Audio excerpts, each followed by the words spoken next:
Hello, listeners. I'm Paige Smith with Below the Radar, a knowledge democracy podcast. Below the Radar is recorded on the territories of the Musqueam, Squamish, and Tsleil-Waututh peoples. For our first episode of 2021, our host, Am Johal, is joined by Andrew Feenberg, a philosopher and professor at SFU School for Communications. They discuss critical theory, anti-imperialist student movements in the United States, and Andrew's experiences studying under and engaging with the German-American philosopher Herbert Marcuse. I hope you enjoy this episode. Hello there. Welcome to Below the Radar. We're really excited to have Professor Andrew Feenberg from the School of Communication at Simon Fraser University in Vancouver with us. Welcome, Andrew. Nice to be here. Andrew, I'm wondering if we can just begin by you introducing yourself a little bit in terms of describing yourself and your area of study. Well, I'm Andrew Feenberg, and I am a professor in the School of Communication at Simon Fraser. Before I taught at Simon Fraser, I taught in San Diego, at San Diego State University for many years. My work is, I studied with Herbert Marcuse, who we're going to talk about soon. So that got me interested in critical theory, and I've written quite a bit about it. But my main specialty is philosophy of technology. There's a connection because the Frankfurt School wrote about technology, especially Marcuse, but rather abstractly. I try to be a little more concrete. So that's some background. I mean, there's much more to say. I've been around a while. But you can elicit whatever it is you're interested in hearing about during our conversation. Take me the context in which you encountered Marcuse. He'd been living in the United States for some time, and you were a graduate student at the University of California, San Diego. So I'm wondering if you can talk about how you first encountered him and his work. When I was an undergraduate at Johns Hopkins, I was interested in what in the US was called continental philosophy, existentialism especially. But I couldn't find a school with more than one person to teach it. A friend told me there was a guy named Marcuse at the new University of California, San Diego, who I should look up. And I asked her, what does he do? And my friend said, he is creating a synthesis of Marx and Freud. And I was astonished. I said to him, any place crazy enough to hire that guy is crazy enough for me. And I applied, and they let me, they accepted me, and I went from Baltimore to California. Mm-hmm. And Marcuse at that time had been in the United States for some time, and when you encountered him in graduate school, you were involved in taking courses with him, but also a reading group. I saw a talk where you talked about reading Heidegger's Being in Time with Marcuse and other graduate students. Yes, well, I had studied in Paris, where I did a lot of work on Lukács and Heidegger with Lucien Goldman. And so when I arrived in San Diego, I had heard that Marcuse had studied with Heidegger. So I just asked him, would you read Being in Time with me? And he said yes. And every week we would meet and have big arguments about the meaning of being in time.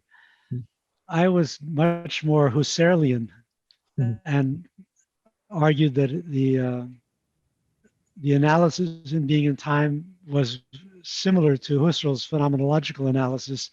Marcuse kept protesting, no, that's not correct. So we had a lot of fun. For a term reading. I guess we got through division 1 of Being in Time. Mm-hmm.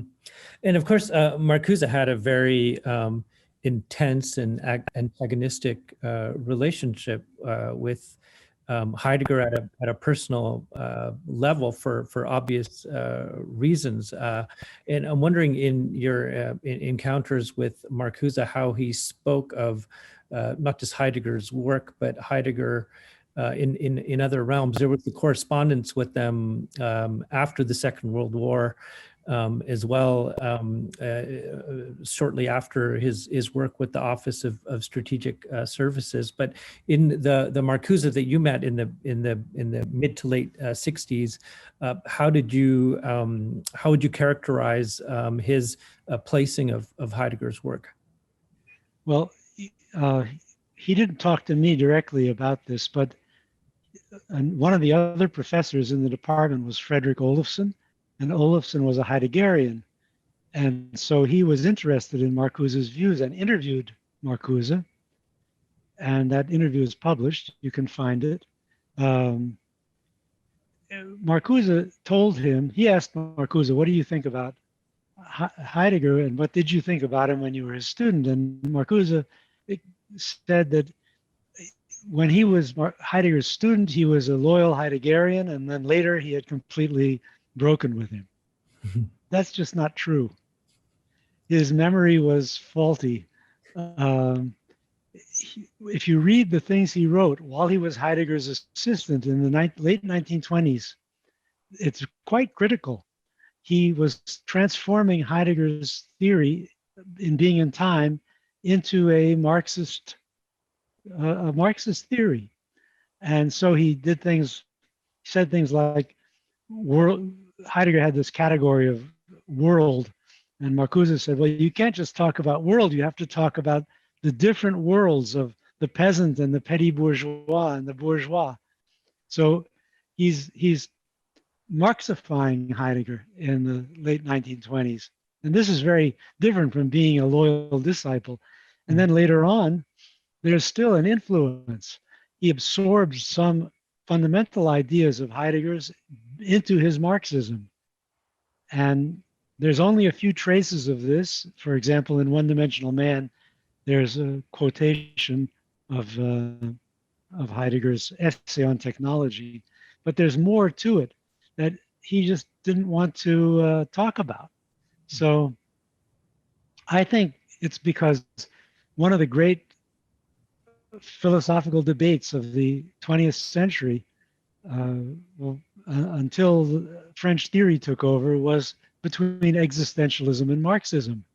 You had to be on one side or the other. And Marcuse was a Marxist so strongly influenced by phenomenology that he had to hide the complication in order to fit into the schema, either existentialism or Marxism. Now, his arrival in the United States, he worked with the Office of Strategic Services, which was a predecessor to the CIA, a quite well-developed part of the government that began during the Second World War. And he was doing analysis of Central and Eastern Europe and of the Nazi regime and the post-war German context. And I'm wondering the part of the work that he did and developed later, some of which into books, how you characterize that period of his life in terms of working inside of a governmental context, and how that might have inflected his theoretical work later on. Well, he studied Nazism and the Nazi regime in Germany, and he wrote a book about it for the OSS called, it's in German, published in Germany, and it's called Feindanalyse, the analysis of the enemy. And it's an interesting theoretical discussion of the workings of a totalitarian state.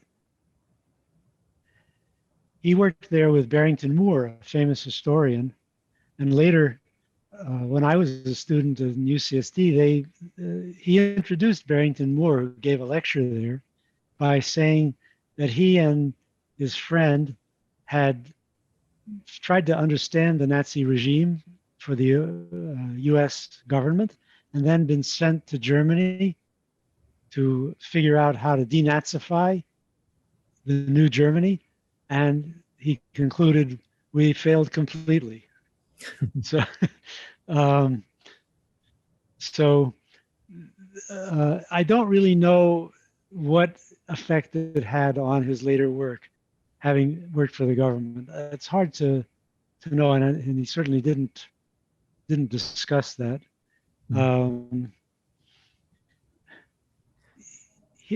I think, you know, he, after he did that, he went to Columbia and he wrote about the Soviet Union. So he wrote a book called Soviet Marxism. So perhaps it did sort of get him started on a different track. Before that, he'd mostly been writing kind of theoretical intellectual history. And with the analysis of the enemy, he started to actually study regimes and their ideologies. And so that may be a factor. Now, in his time at UCSD, it's coinciding with the student movement, the anti-war movement, a whole series of political events happening that kind of was affecting the entire world in many ways. But in UCSD, it came across at a particular time. And wondering if you can talk a little bit about Marcuse's relationship to the student movement in the States. Well, when I arrived in San Diego in 1965. The student movement was very small. Remember, the war in Vietnam was escalated by Lyndon Johnson only in the summer, I guess the fall of 1965. Before that, there was really not much going on. There was some civil rights activity and a very small amount of anti-war activity. No feminist movement, no environmental movement, none of the things that we get excited about today. So we were maybe, I don't know, 25 students at UCSD who thought we were leftists, and we created an organization called the Students of the Independent Left. And we had some activities, you know, speeches and things, and Marcuse was quite supportive. And some of us decided to create a magazine in order mainly to write about the war in Vietnam. And we called our magazine Alternatives, and we went and got some money from faculty and from Marcuse, we got an article called The Individual in the Great Society, a very interesting article. So our magazine could start out with some class, and he then participated in debates with other faculty members about the war, and gradually the resistance to the war grew. Remember, there was the free speech movement in Berkeley, and that began to signify the University of California as a locus of student revolt.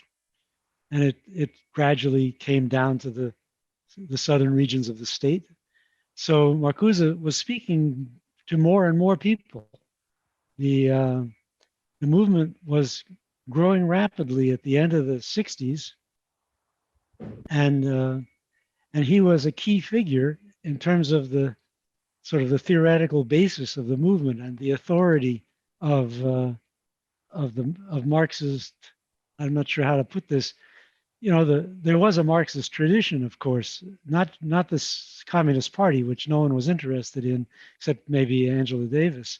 Most of us were thinking in terms of the participatory democracy ideas, democratic socialism. We were not part of the communist movement. But we were anti-imperialist and for civil rights and against the war in Vietnam. And that describes the mainstream of the New Left in the late 60s and early 70s. And there was a connection to Marxism for many of the people in the New Left. And we were especially interested in Marcuse's version of Marxism. There was no awareness of the Frankfurt School. Soon-to-be classics like Dialectic of Enlightenment and History and Class Consciousness were totally unknown. but except for a few people like me who'd studied in Europe. But Marcuse stood out as in a sense, the spokesperson for a radical Marxism distinct from the Soviet Marxism that had very little resonance with most of us in the New Left. Now, you ended up being in Paris during May 68 yourself. Yes, I went there to continue my studies with Goldman, and I also studied with with Lévi-Strauss and with Derrida. So I had a very interesting time. Derrida was talking about Plato. Famous text was later published called Plato's Pharmacy. And I was there with about, I don't know, 30 students. Um, uh, we were a small group because he wasn't famous yet. And then the university was closed by the government. The police entered the university, arrested a bunch of activists, and I never got to the punchline of Derrida's lecture. So we were out in the street, and we did what you did out in the street in those days. We attacked the police, tried to get back into the university. It wasn't entirely clear what we wanted to do when we got back in, but we were determined to get back in. And a few days after this all started, Marcuse arrived for, believe it or not, an international conference at UNESCO on Marx. I still remember the Marcuse's arrival at the conference hall, and he was suddenly surrounded by reporters with microphones poking in his face and TV cameras, and I think he was scared. He had never been so famous, and it was all because of a fake press campaign that labeled him the idol of the students in revolt, the guru of the revolution, none of which was true. Practically no one had read Marcuse in France at that time, but so the newspapers just refuted their own myth a few weeks later. So then a young reporter who later became a famous right-wing journalist came up to me and he said, the professor looks really upset by all this attention. I could take him anywhere in Paris he wants to go. And I said to the reporter, well, if you promise not to ask him any questions, I'll relay your message. And so we escaped.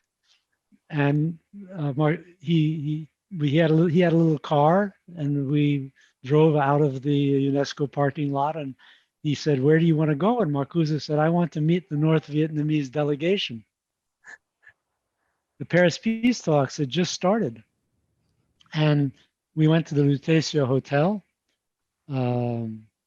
fancy hotel in the 6th, where the delegation was lodged. And they sent down, we asked for a delegate to come speak with Professor Marcuse, and they sent somebody down and had a nice conversation. And I mean, the story goes on. I can tell more of it if you're curious. For sure. I was going to also ask about,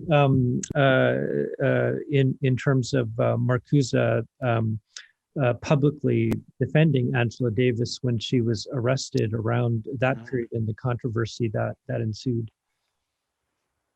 Yeah, that's a little later. Angela Davis was his student at Brandeis, and you have to remember this is before segregation had been outlawed and eliminated. When I was at Johns Hopkins, I believe there was only one black student in the whole school. And I think probably the case was not so different at Brandeis.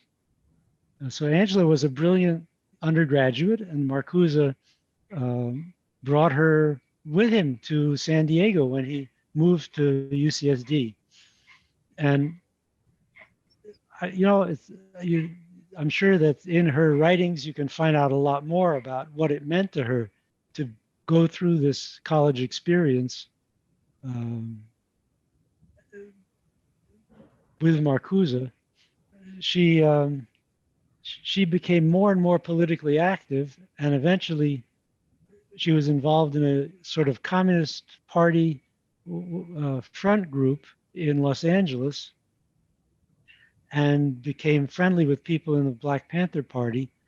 And when there was a breakout in a jail by Black Panthers, she was accused of having supplied them with a gun and became the most wanted. She was on the 10 most wanted fugitives list of the FBI, and they tracked her down. It took a long time, but they finally caught her and put her in jail and tried her many months later, and she was acquitted.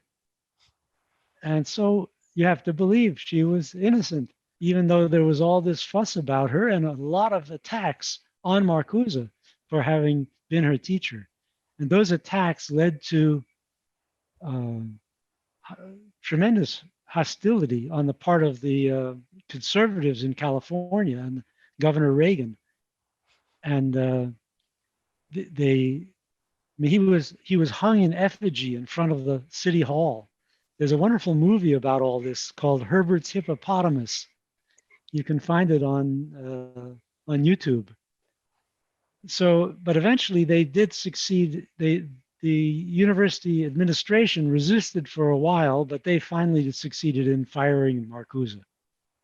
And luckily, he had made a deal that allowed him to finish with his last students. And so I think Ricky Sharover and I were the last two students to get degrees with him after he was fired. Now, I want to go back to Paris for a second in May '68 to talk about sort of his ongoing involvement in the student movement, not just in the States, but in terms of how his work was circulating back in Europe at that time. Well, One Dimensional Man was translated into French and Italian, and it sold widely. It was popular. I don't know how many people actually understood it or even bothered to read beyond the first few pages, but it had an impact because I don't really know about the other countries in Europe, but in France and Italy, the Frankfurt School was not well known at this point. Very few texts were translated. And Marcuse was kind of the public face of the Frankfurt School. And that meant he was the leading Marxist theoretician who was not a Soviet-style Marxist, who was not part of the official Marxist what do you call it, discipline of Marxism. Now, there was, of course, also Althusser in France, and there were other Marxists in Italy, but Marcuse was the one who had the most impact on the student movement, which was a big deal. I mean, he was, in Marcuse's work, theory and practice seemed to somehow come together. Although actually Marcuse was not the leader of the student movement, not at all. But students read his books and it resonated with them. It wasn't some kind of dry theoretical discourse like Althusser's or a apology for Soviet practices like some of the other Marxists. This was stuff you could get your teeth into, could get you excited. And so he became quite famous all of a sudden, very quickly in France and Italy. I think especially in Italy. I remember visiting there, and there were, on every bookstore, there was a poster showing Marcuse advertising L'uomo a una dimensione. I was asked by a friend, a wealthy friend who had a sort of philosophy club in Milan, to give a lecture on Marcuse to all these businessmen and lawyers and in his group who were, this is a book club kind of thing for cultivated middle-class wealthy people in Milan. That was quite interesting. So there was this moment, during which 300,000 copies of One Dimensional Man were sold. when Marcuse was really along with Sartre, the most famous philosopher in the world. Now, when you're going through his work with grad students today, how do you think his work resonates today, or what do you find in Marcuse's work that remains relevant and timely? Well, actually, I think I've taught One-Dimensional Man and occasionally even the Essay on Liberation and Repressive Tolerance. So I've mostly with graduate students, because that's mostly who I've been teaching. I think the students like it a lot. They find it very interesting. It's much more somehow, it connects much more with people's concerns today than a lot of very abstract Marxist theorizing. And it, you know, it helps you to see how your own society is implicated, not just at the level of policies that you disapprove of, but at the level of daily life, you know, language, technology. So Marcuse, I think, is still very relevant and students find it very interesting. Now, his writing is not easy, but it does not have the intentionally obscure character of the work of Adorno, and nor is it as sort of scholastic as the work of Habermas and Honet. It's something else. It's in some intermediary zone where he really can connect with young people who are in a radical mood. So I would suggest that it be taught much more than it is. Marcuse's reputation has declined. I'm not sure how to explain this. Probably has something to do with the fact that a lot of people see the New Left as an error of their youth. Actually, there's not a lot of difference between the left today and the New Left back then. These same issues are being discussed, and the forms of organization are similar. It's we're living in that era that opened with the New Left as far as radical politics is concerned. But I don't think a lot of people, I don't think everybody believes that. A lot of people see that time as a time of illusions, and there's a kind of cynicism about, you know, politics among academics, and a careerist interest in what is most obscure and difficult. And so there's some excitement around thinkers like Deleuze, who are also, I mean, I think much more obscure than Marcuse, but they managed to inspire some excitement among young people who read them. But again, the things you can take out of that are not so different from the things being discussed in the late 60s and 70s and that are reflected in Marcuse's work. I mean, what is a line of flight if not what Marcuse talked about in terms of the actualization of potentialities that are obstructed by the system? So, you could probably have a lot of fun finding links between what people assimilate from fashionable thinkers today, like Deleuze or Badiou, and what was being discussed in the New Left 50 years ago. Now, Marcuse's book on aesthetics, I believe it was published in the late 70s. Wondering if you can talk a little bit about his sort of contribution to aesthetics in his theoretical work. It does get taken up within art departments and in other areas, but where did that part of his work, would you characterize that he was working on later on after his time at UCSD? Well, that's his last book, the book called The Aesthetic Dimension. It's it is a corrective. It's an attempt at a corrective to earlier positions. So it's important to know what those earlier positions are to understand that book. He wrote a famous essay in the 1930s on the affirmative character of culture, in which he argued that high culture played a compensatory role. It was sort of the equivalent of religion, the thing where you put your high ideals on display on the weekend, while during the week you made money. So it was a critical discourse about the place of art in the social system.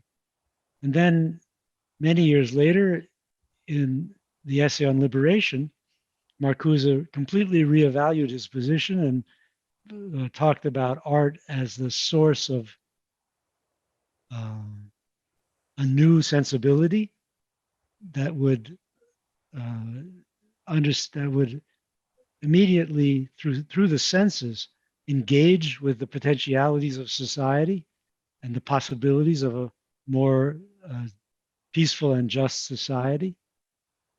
So there's a kind of realization of art idea there, which is familiar from the early 20th century avant-gardes that Marcuse adopted in that period. And then in some later texts, including the aesthetic dimension, Marcuse went back on both of these positions. And he argued that even if you could realize art in social reality, as he had envisaged in the essay on liberation, there would still be a vast area of human experience that would be conflictual, that would be difficult, and could not possibly be made part of a utopian scheme, and that art talked to that dimension of human life as well as giving us insight into how we could create a better society. So he then argued that art had a message that would be enduring and could not be absorbed into the social reality, even by the most radical revolution. Yeah, there's an interesting part in taking that work into art schools where there's a part of his work where he discusses art is art and art can be political, but art isn't politics.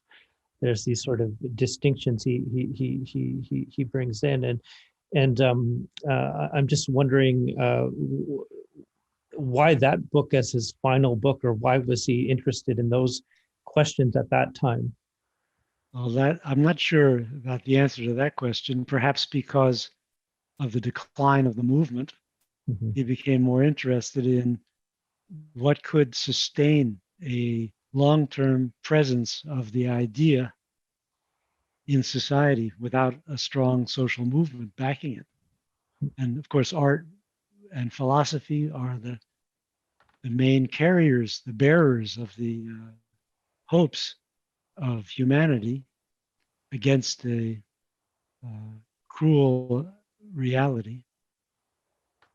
Once religion is no longer the main source of consolation. So perhaps it's because of that. Perhaps it's also because as he got older, he maybe thought more in terms of those aspects of life that are not political, but beyond political, love and death, and art has something to say about that.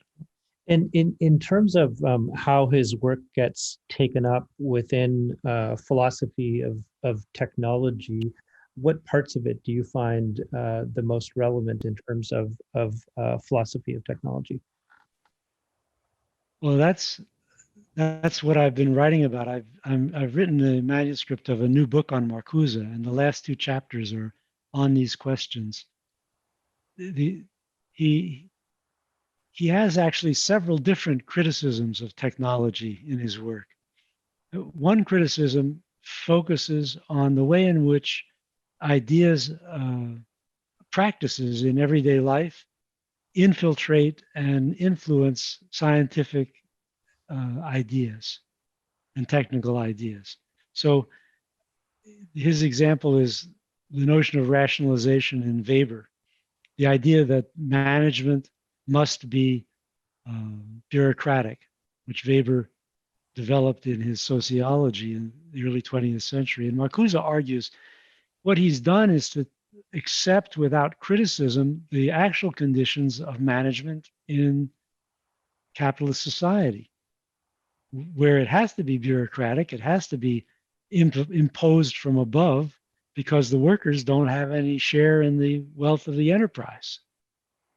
So, they're not interested in its success, so you have to make them do the things that keep the enterprise successful. And that then becomes a principle in Weber's sociology. So this methodology is a kind of ideology critique of scientific technical ideas and designs that's present in his work in the 1960s. Then in One-Dimensional Man, he introduces a much more radical critique where he argues that a worldview prevails in modern capitalist societies based on the principles of natural science, and that worldview eliminates everything but the facts from the purview of rationality. And if the potentialities that are contained in the facts are obscured, people have no way of developing a critical relationship to their world. And so this much more radical critique is developed in One-Dimensional Man and leads him to the suggestion that science should be transformed so that it incorporates more than just the facts. It incorporates also the potentialities those facts make possible. And this idea of transforming science and technology along with it has not had much success. It's a speculation that's hard to believe. So what I've tried to do in my book is to draw on that first criticism, the ideology critique, in order to see how it can be adapted to a more realistic critique of science and technology, and to show what place the ontological critique of the scientific worldview might have in this revised version of a sort of quasi-Marcusean approach.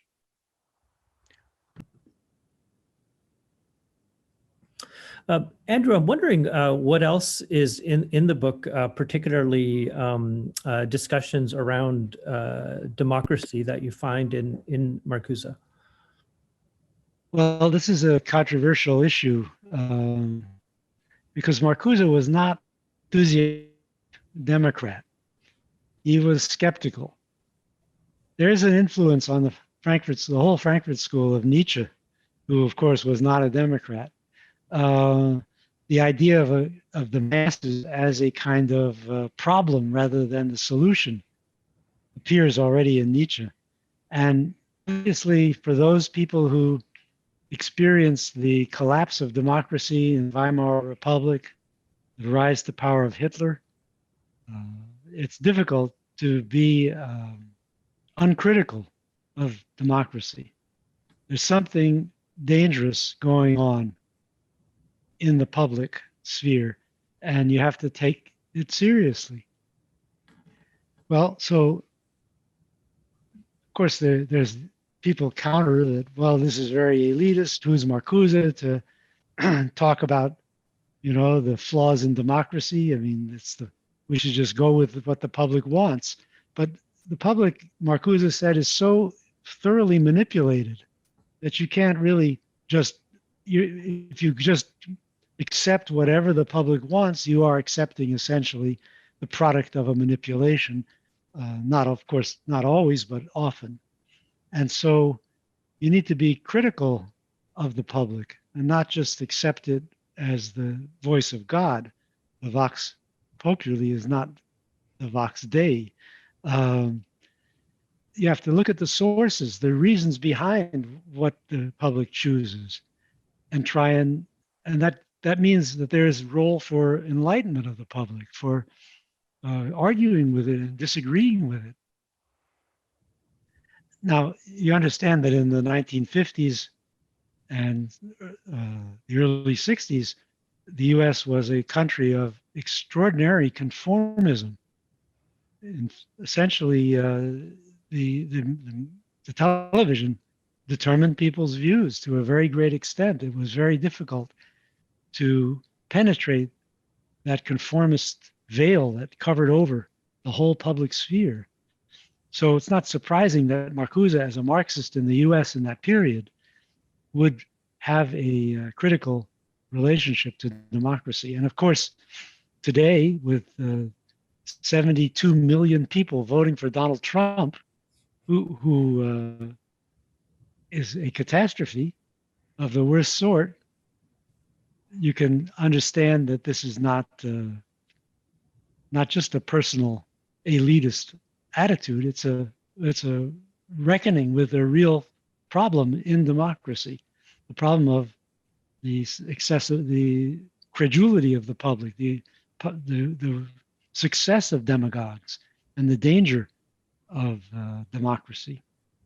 So, how would Marcuse read Trumpism today in his work? The Trump is one type of figure, but Trumpism is a phenomenon that goes around the globe in different ways. You know, these authoritarian populists who have become popular now in many countries, in India, in Hungary, in Poland, and the United States, England, they present a challenge to the kind of Marxist theory that Marcuse was developing. On the other hand, he would certainly recognize this as an intellectual challenge to meet, but it's different from what he was describing in One Dimensional Man. In One Dimensional Man, you had a kind of collapse of any notion of there being something deeper than the surface appearance of the facts.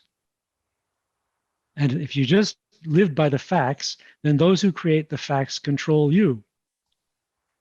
So that was the system that he was denouncing as a kind of utopian, dystopian system in the 60s. But today, nobody trusts the facts anymore. All these demagogues are pointing at some deep conspiracy, something going on behind the scenes that's the cause of all our miseries. So it's a different logic. And it's a logic, of course, in which racism plays a very big role. And again, racism was not central to Marcuse's conception. I mean, he knew it was there, of course, and was opposed to it, but it wasn't what he thought generated the consensus, the conformism in American society in the 50s and 60s. But now racism is really central to the operations of this demagogic machinery. So you'd need a somewhat different approach. He did write something in the mid 70s about what he called the preventive counter-revolution. And his idea was, this is maybe sort of halfway to what's going on now. His idea was that the system feeling threatened by the left had moved into a new phase in which it was no longer going to encourage reform and integration, but rather precarity and surveillance, persecution of the left, and economic precarity for the masses, which would keep them too concerned with their daily needs and too frightened to resist. And so that could be a sort of, this is the Reagan Revolution, viewed from the standpoint of Marcuse's Marxist perspective. You could see that as a kind of intermediary stage in which racism was not yet a central component, as it has now become. But some of the other features, such as the economic oppression, the intensification of economic oppression, were already visible. Andrew, anything else you'd like to add about what makes Marcuse relevant today in terms of his work and how it circulates in the times that we're living in now? Well, I mean, I guess I've been troubled by the evolution of the academic left. It seems too much focused on issues of identity and academic kinds of elaborate scholarly sort of philological struggles with the texts of the masters, and not enough talk about what's actually going on. And Marcuse is a good cure for this. You go with his work, you go straight to the problems, and you can see there are things that have changed, and you can adjust for that. But you're given some very important conceptual tools for talking about how to understand, how to be critical in a society that, as Marcuse put it in the 60s, delivers the goods. Maybe not as much goods as we'd like, but it's certainly not the 19th century anymore with starving masses in the advanced countries. So we need a critical vocabulary that's adjusted to this situation, and one that resonates with our feelings about what's wrong with the world. And Marcuse offers that, and it's still relevant. I mean, the last thing I'd say is, for those people who think that the New Left was something in the distant, remote past, sort of like Napoleon or the Crusades, forget it. We are still in the New Left. We're still in that era. Nothing fundamental has changed. And at least as far as the radical opposition is concerned. And we need to learn from that past, both the mistakes that were made, which were numerous, and also from the innovations that appeared then and which we are still operating with today. Great. Andrew, thank you so much for joining us on Below the Radar. Thank you. Below the Radar is a knowledge democracy podcast created by SFU's Vancity Office of Community Engagement. Thanks for listening to this episode with Andrew Feenberg. You can learn more about his research and work by visiting the links in this episode's show notes. Thanks again for listening, and we hope you have a happy new year. We'll see you next time on Below the Radar.